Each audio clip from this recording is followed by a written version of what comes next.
with her, and he did eat. 7. The eyes of them both were opened, and they knew that they were naked, and they sewed fig leaves together and made themselves aprons.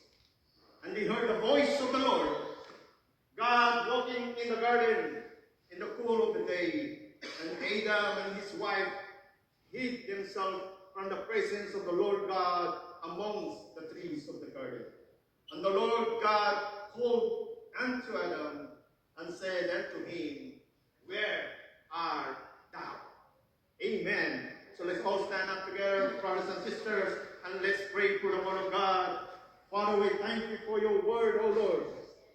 Thank you for your goodness, O God. Thank you for bringing us together here again to listen to your word, O God, to your message, O Lord God. Lord, hallelujah, we expect something today on your word. Don't let us go home empty today, O Lord God. We want conviction. We want change, O Lord God.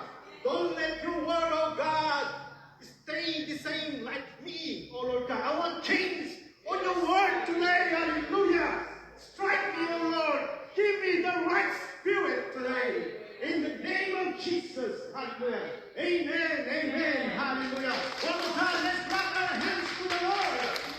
Hallelujah. Thank you, Lord. Thank you for your word, oh God. Bless us, Lord. Bless your word, oh God. Let's all be seated.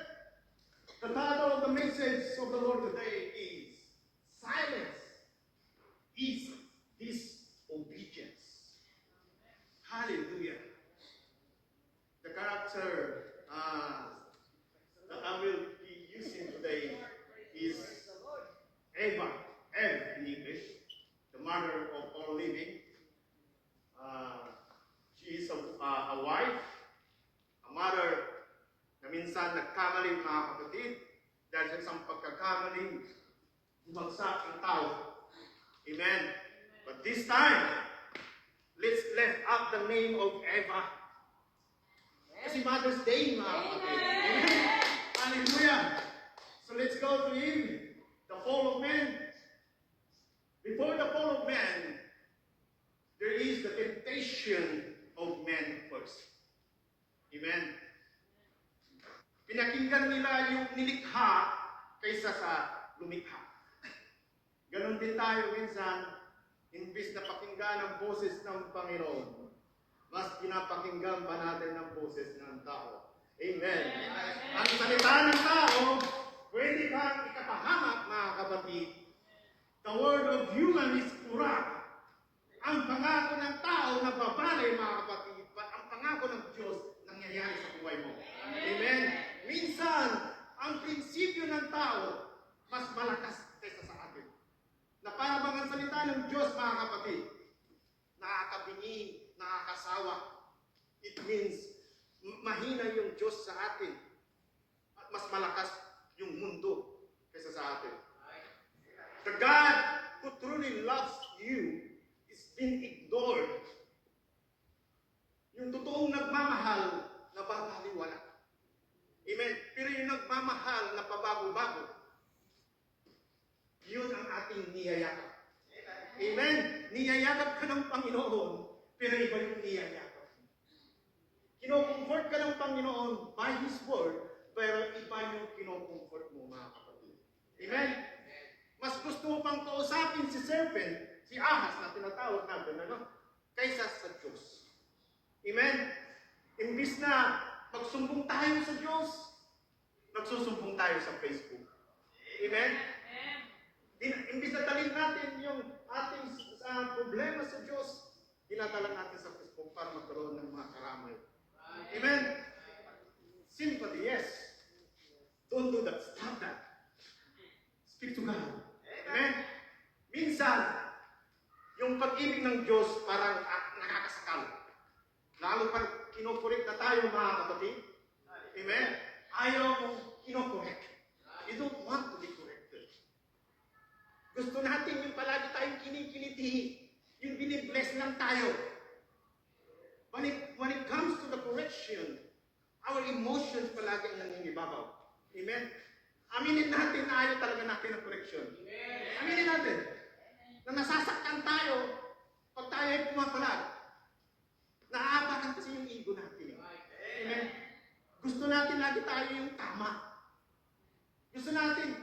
tayong pakialaman. Amen? Come on. Oh, thank you, Pastor Jan. Hallelujah.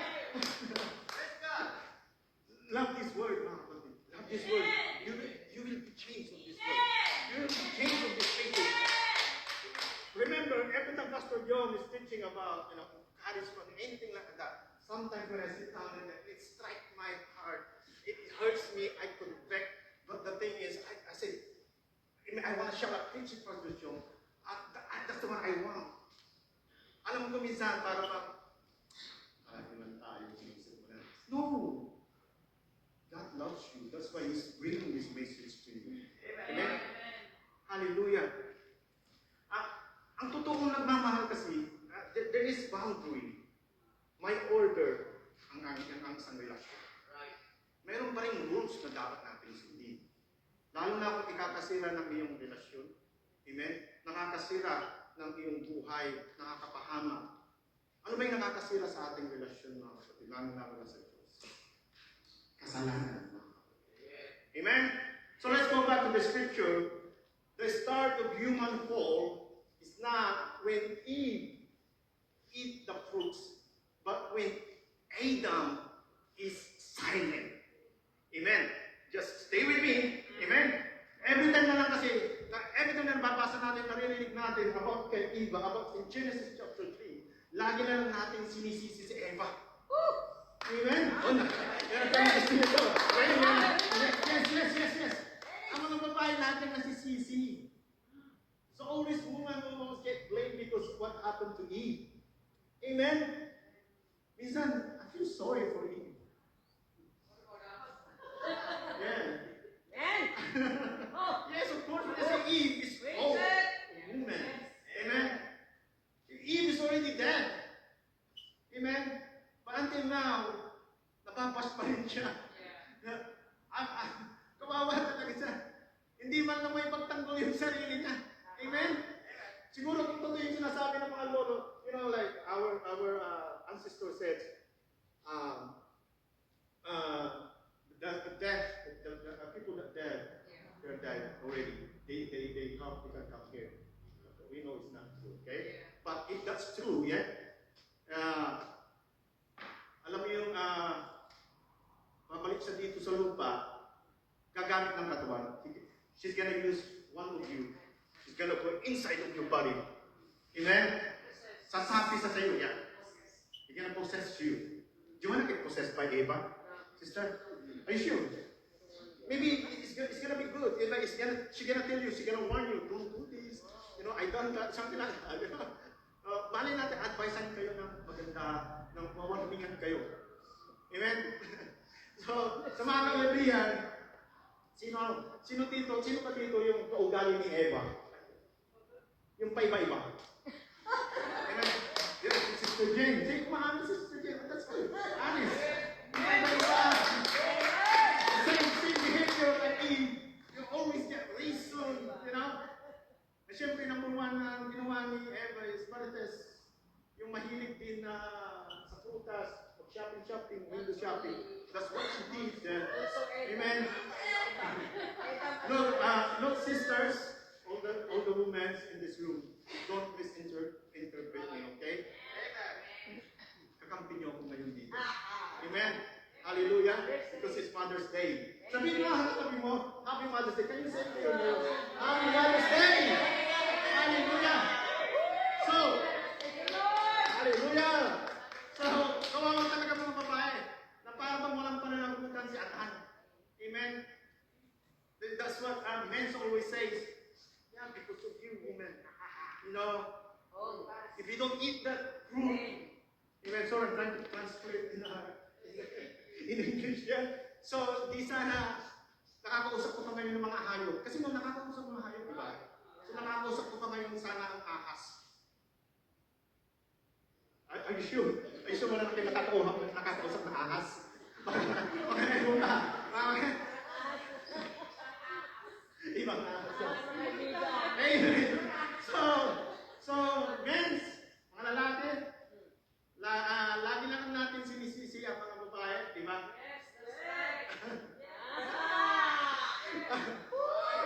But the truth is, kung tutusin see, the truth is, it's not just about Eva's work.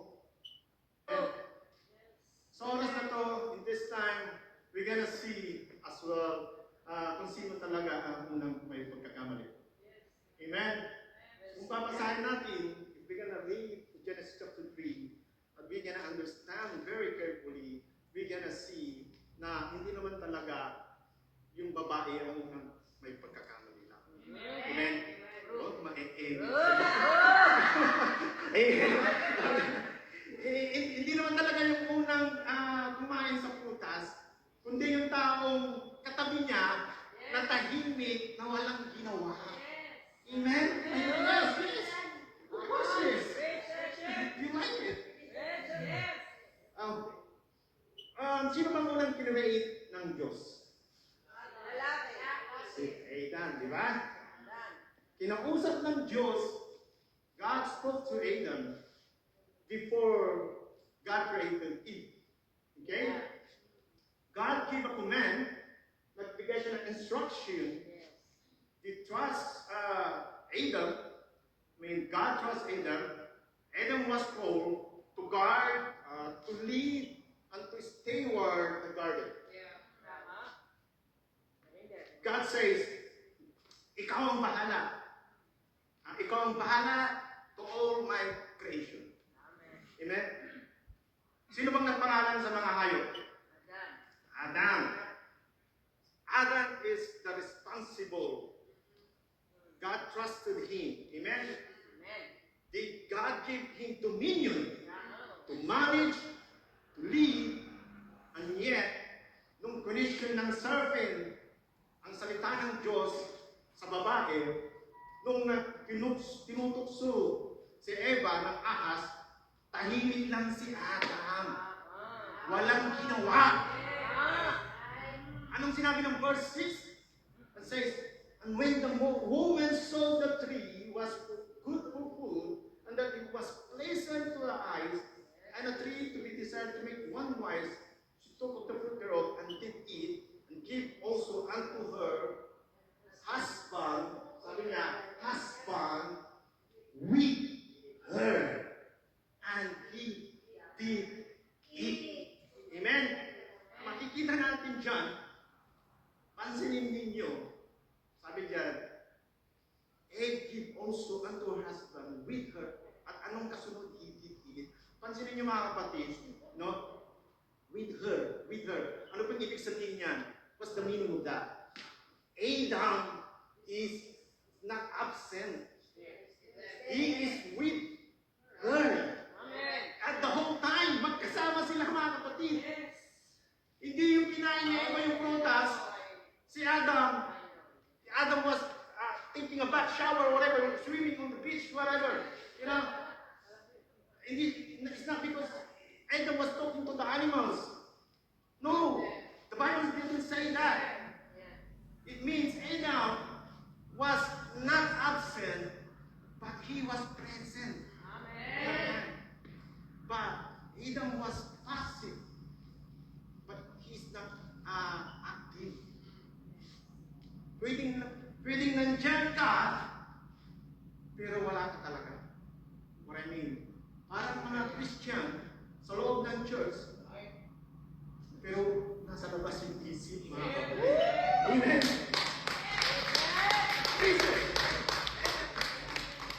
Christian life on Sunday, askal sa Monday. Alam mo ba yung askal, mga kapatid?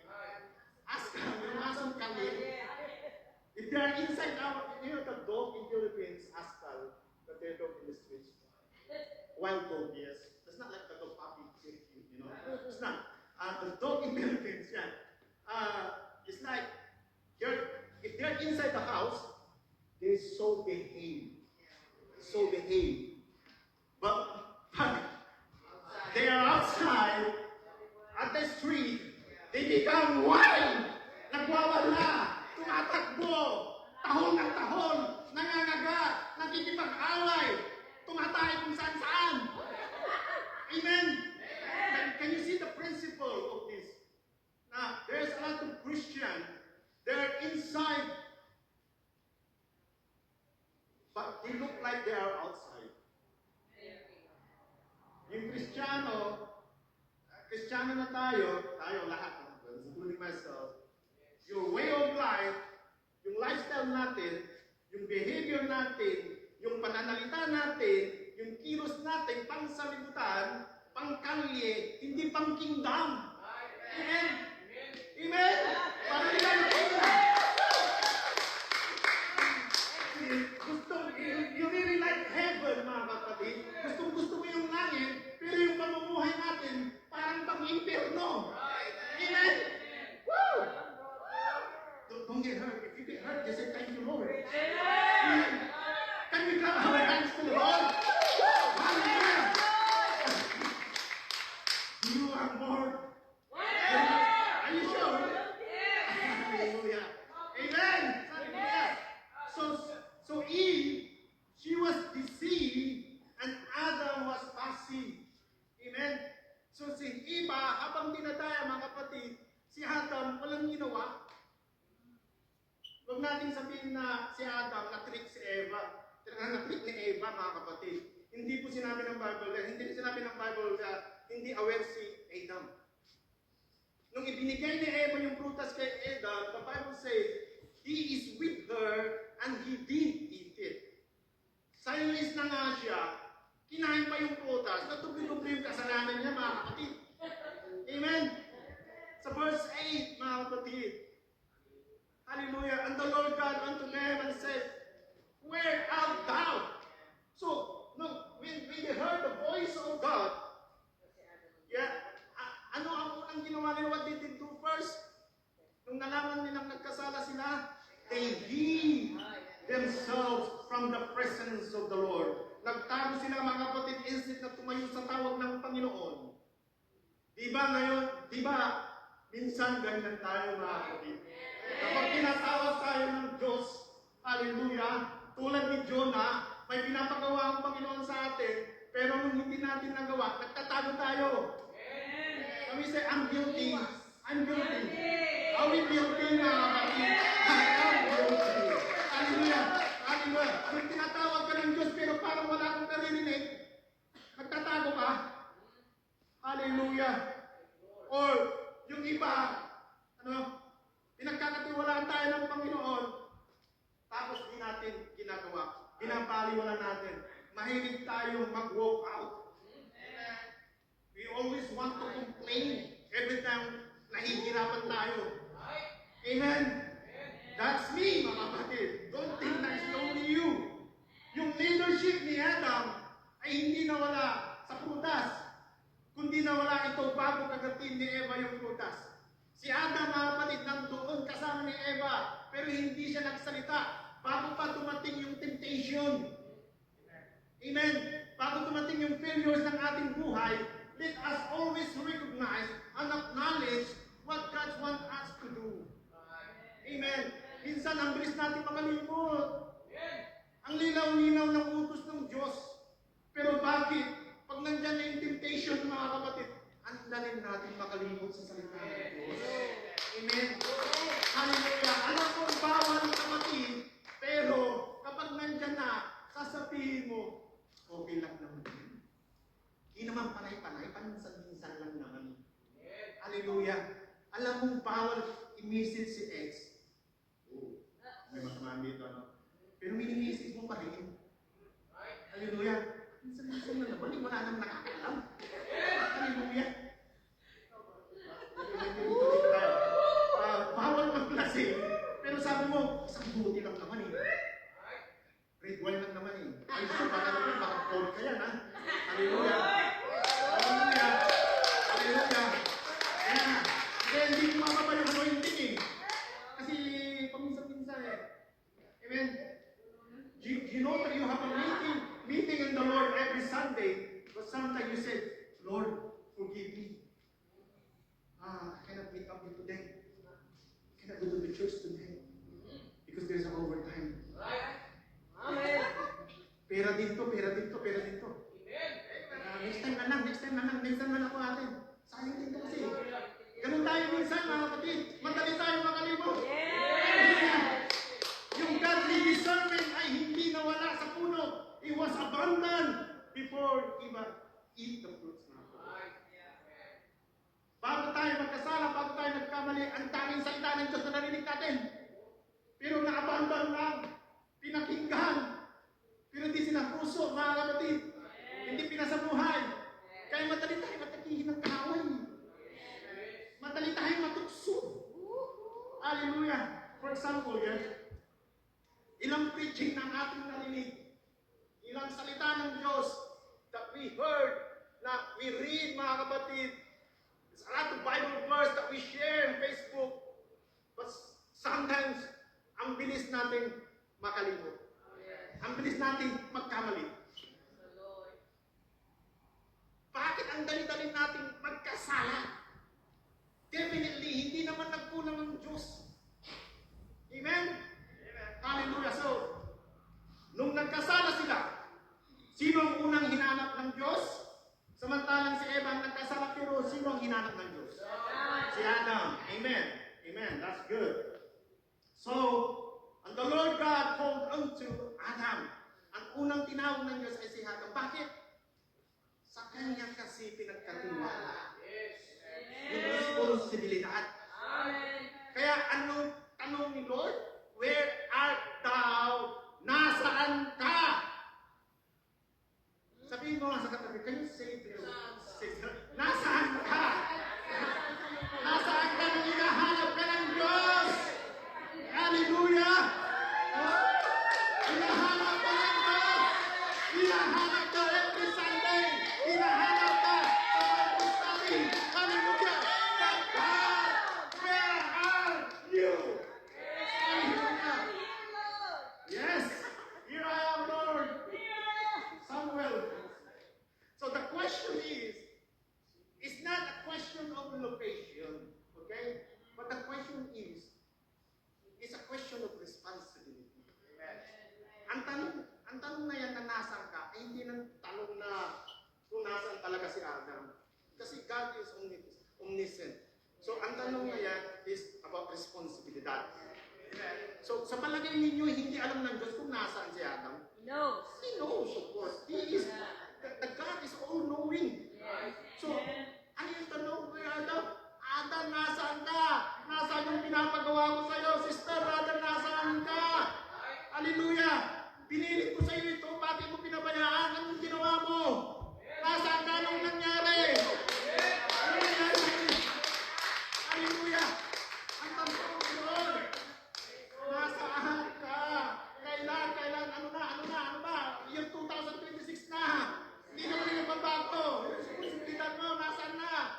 Kailan yung araw ng one day mo? Sinasabi natin, we always say, one day. One day, kakanta ako. I will sing to the offering.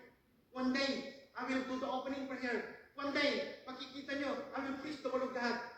One day, isang araw, ay so nakakita. Joke lang yun, mga kapatid. One day, mga kapatid, maglilingkod na ako. One day, I will get baptized. One day, magpapagaling na ako sa Panginoon. One day, magdadaling na ako. Hallelujah! One day, mag-iisip na ako. Hanggang ngayon, ang taba ko pa rin, mga kapatid. Ang hirap, Lord, ang hirap talaga. Binuhan niyo, mga kapatid, okay? Kailan yung one day mo? Kailan yung day one ng one day mo? Kailan mo umpisan yung balang araw mo? Hallelujah! Mayroong mga matatamaan dito. I know God loves you so much. Kailan ang araw? When is the time? When is the one day? Hallelujah! Kailan yung araw ng saka na lang. Nasaan yung calling mo? Nasaan yung rule na pinagkatiwala ng Diyos sa'yo? Ano ang ginagawa natin? Madalas tayo ay nangihina dahil yan din sa ating kababayaan, mga kapatid. Hallelujah! Bakit ang believers, ang dali-dali mag-backslide, mga kapatid? Bakit tayo natalamig? Because we allowed it. Kaya dyan nakakapasok ang kaaway. Inababa natin yung guard natin. Pinapayagan natin yung ating sarili na manghina. Tayo din talagang may kasalanan. Amen. Yung kasalanan is not God's fault. It's not the Bible's fault, mga kapatid. It's not fault of pastor, mga kapatid. Tayo din talagang may kasalanan. Dahil tayo tayo din na nagpapakain sa ating spiritual na buhay. Amen. Work out your own salvation. Hallelujah. Tandaan po natin lagi na kung ano yung pinapakain natin lagi, yun ang lalakas. You mean, with the flesh. Okay? Kaya kung di natin pinapakain ng ating spiritual na life, mga kapatid, na buhay, hihina talaga tayo. Hallelujah. I'm saying this, mga kapatid, because it hits me so much. In the last few months, I think you saw it, nananghila din talaga ako. I've been silent, I've been struggled. I don't know why, and I don't know why I'm sharing this message of the Lord. Now, I know that I will get struck. I know that I'm going to get hurt as well in this message. I know that mapapahiya ako, mga kapatid. I'm guilty. But what can I do? Kung ito yung message ng Panginoon. Hallelujah. Can we clap our hands to the Lord? Ano lang, magandang hands sa Panginoon, mga kapatid. Yes. Gaano kadalas sinisisi ang ating mga sarili instead na yung tayuan natin talaga yung calling ng Panginoon sa ating buhay. Yung struggle natin, ito dapat yung magiging stepping stone natin sa panawagan ng Diyos. Amen? Mag-step in tayo, mga kapatid, sa calling natin. Amen? Get out from your comfort zone. Keep moving forward, mga kapatid. Don't be silenced, mga kapatid. Amen? Ito yung principle dito, mga kapatid. Ito yung message ng verse na to. Ang kasalanan pala, hindi lang yung mga bagay na ginagawa natin na mali.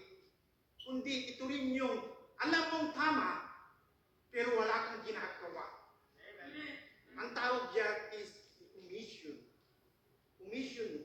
James 4:17. Sabi diyan, therefore to him that know to do good. Alam mong tama, and do it not. To him, it is sin. Alam natin tama, pero tahimik lang tayo. Mas pinipili mong manahimik kaysa gawin yung tama. Hindi natin tinatayuan ng katotohanan, mga kapatid. Oh, sorry Lord.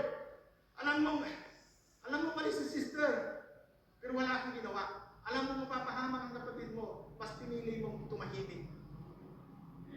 Alam mo malaki ang may tutulong mo sa church. Alam mo kailangan ka ng kapatiran, kailangan ng pastor, pero pinili mong tumahimik. Silent is a killer. It's like a cancer. Tahimik pero nakakamatay, mga kapatid. Kaya mag-ingat tayo sa taong hindi nagsasalita. Mag-amen? Amen? Yung tahimik lang, nandiyan sa gilid-gilid, nagmamasid lang yan. Amen? Baka pinapantay mga kilos mo. Amen? Kaya, kapag katabi mo, hindi na nag-i-amen, delikado yan, mga kapatid. Hallelujah! If they don't say anything, they are very silent, they're very quiet. Your neighbors, that's dangerous. That's dangerous. It's silent. You know, some people say, tahimik na ako. I'm quiet, but don't try it. Don't try it. Pero pag kinanti mo yan kasi, demon inside will come out. Lalabas ang pagkademonyeta niya. Amen? Huwag ka niya. Huwag ka ba? Don't try it. Amen ka ba? Yung mga mata niya, para bang sniper, like a snake, yeah?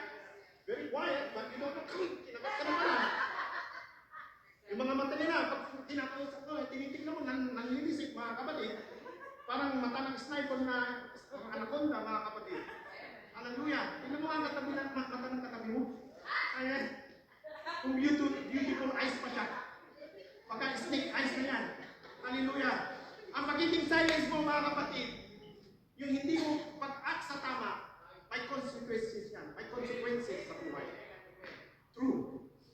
Una, mamimiss mo yung opportunity ng kaloob ng Diyos sa buhay mo.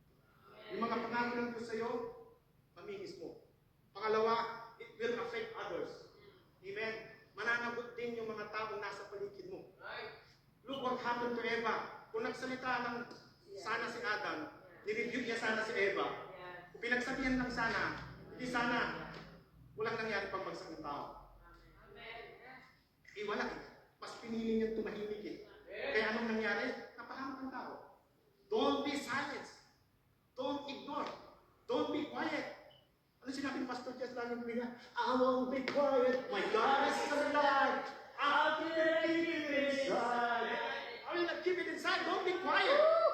Amen? Ano yung lesson dito mga kapatid? Adam chose to be silent. And silence is disobedience. Passive lang si Adam. Passive means walang kibo. Submissive si Adam kay Eva. Baliktad. Amen. Baliktad mga baliktad mga kapatid. Dapat it's other way around. It must be Eva submissive to Adam. Amen. See? You see the effect? You see the effect?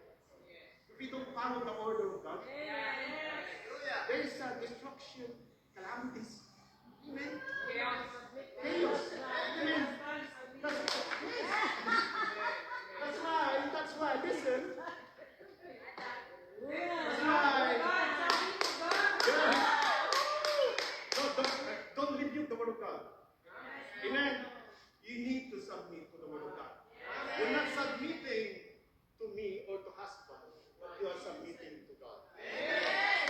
Kaya mga babae, kailangan niyo magpasakop, okay?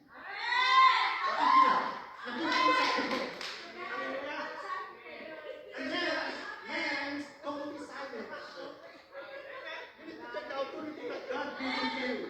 Amen? Hindi lang ito sa mga lalaki, kundi sa mga lahat ng ibang aspeto ng members of church. In every situation, tulad ng mga anak sa magulang. Children must submit to parents. Amen? Hallelujah. Members must submit to the leaders. And leaders must submit to the pastor. And so on. And pastor is submitted to God. Amen. Hindi yung pastor nang papasalit sa atin. Amen. Pastor, hindi ka naman makikinig sa amin eh. Amen. Pastor, if you're not gonna submit to us, yeah, I will go to the other church. Lilipat na kami sa ibang church. Amen. Sometimes we go to the pastor. Pastor, I was so quiet. Tahimik lang ako, kaya wala akong pagkakamali. Amen? Hallelujah. I'm gonna tell you the story. When I was little, even my mom, she's gonna find out what happened. When I thought, nung bata tayo mga kapatid, or anyone, nangyayari to, so we took some money to the pocket of our parents. Nagkupit tayo. I took 10,000 pesos. Pambili ng ice cream. Amen. So, when the time my dad was looking his money, yeah, they call us, every one of us. Yeah, all the brothers and sisters. But nobody speak. So, the guy, our dad, kinamit niya kami lahat. So, damay lahat. Okay? Lalong-lalo ako, I'm the eldest, of course. It's my responsibility as well. Yes. So, the consequence is, hindi kami binigyan ng baon for like how many days.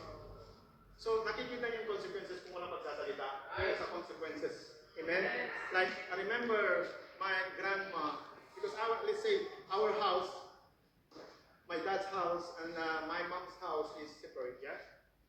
It's different. So, nung dumaan yung lola ko sa bahay namin sa binigyan kami ng like 20 pesos. Malaki na yun that time. So, me and Sister Jane and my brother Jake. So what we told my dad, we talked to each other now, we're not going to tell to my dad.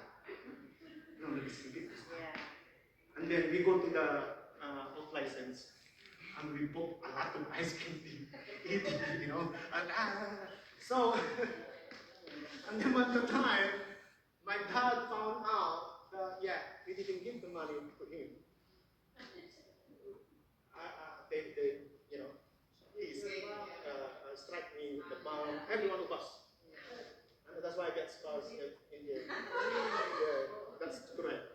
So, it's the same thing. See, no one speak, magdadamay lahat. No one's gonna speak, everyone's gonna get the consequences. Amen? Halimbawa sa church, in the church, when someone nag-uusap-usap, mali na yung pinag-uusapan, amen? Pinag-uusapan yung buhay ng ibang tao, naririnig mo, you heard it, but you don't say anything, kasalanan din yun, mga kapatid. Hindi ka nagsasalita. Baka kasi magalit sila sa'yo. Because you're thinking they're gonna get upset with you, you're gonna say something, magtatampo sila, or mapapahiya ka sa kanila. So you better say, be quiet. Look, we can rebuke them in a good way, with love, or let's say, brother and sister, I think, medyo mali na yung pinag-uusapan natin. Amen? Or kung kasama ka nga doon, inside, ano? Teka, mga sis, parang mali na itong pinag-uusapan natin. Parang may nakakagilita. So, amen? Mali na itong pinag-uusapan natin. Kailangan natin magsalita. Because silence can be disobedience, mga kapatid. Hindi mo pagtayo sa tama, nakakasala tayo. Parte ka na rin ng kasalanan. Amen? Hallelujah. Parte ka na rin ng krimen. Amen? So, malaki ang role natin bilang believers. At bilang followers ni Jesus, we cannot be silenced. Adam's silence is a big impact of human life. We are called to speak, to preach, not to be silenced, mga kapatid. Yung mga nag-promise sa Diyos, it's time, mga kapatid. Yung mga nagsabi na one day, it's time. Umpisahan na natin yung one day na yan. Amen? Yung saka na lang, palitan na lang, gawa na lang. Okay? One more thing is, be submissive. Be obedient to the word of God. Now, bigyan natin yung halaga at huwag natin itago ang salita ng Diyos. Huwag tayong maging silensyo, mga kapatid. Don't be silent, be obedient. Okay? Jesus says, go and preach and teach the gospel to all nations, that whoever believes and be baptized shall be saved. Verily, verily. Amen. I say unto you, except a man born in the water and in spirit, you cannot enter into the kingdom of God. Amen. That you must be born again. Preach the gospel. Speak about Jesus. Amen. Hallelujah. May mga magsasabi ka sa akin, oh, Bro Judy, I don't know what to do. This is what you're gonna do. Tumayo ka, let's stand up, brothers and sisters. I said tumayo ka, umpisahan mo magpuri sa Diyos. Stand up. Hallelujah, let's all stand up. And as you worship, hallelujah, sabihin mo, Lord, wala akong nagagawa kung wala ka. I need you, Lord. I humble myself to you. Hallelujah. Habang nakikipag-usap ka sa Diyos, God will open your mind. God will open your heart. God, everything He can do for you, mga kapatid. Your mouth will be speak about Jesus. There's a blessing when you go. But there's a sin when you do it nothing, mga kapatid. I don't care kung anong paraan ang gagawin mo, mga kapatid. Just don't be silent. Huwag ka lang umupo talaga dyan. Hindi kikilos ang Diyos kung nakaupo ka lang dyan at tahimik. Hallelujah. So get up, brothers and sisters. Get up, mom and dad. Hallelujah. Do something about your marriage. Do something about your relationship. Do something about your kids na naliligaw na, mga kapatid. Do something, mga kapatid. Do something sa mga kaibigan mo na nawawala na. Malayo sa Panginoon. Do something sa mga taong puro pera ang hinahanap. Hallelujah, puro pera ang inuuna. Do something sa nanay at tatay mo na laging stress, laging alala. Mga kapatid, pray. Preach the gospel to them. Speak Jesus to them. Speak healing to them. Speak love to them. There's a power in the name of Jesus. Huwag kang matakot magsalita. Huwag kang matakot magpahiya, mga kapatid. Huwag kang matakot na i-criticize ka. Okay lang yan. Mapahal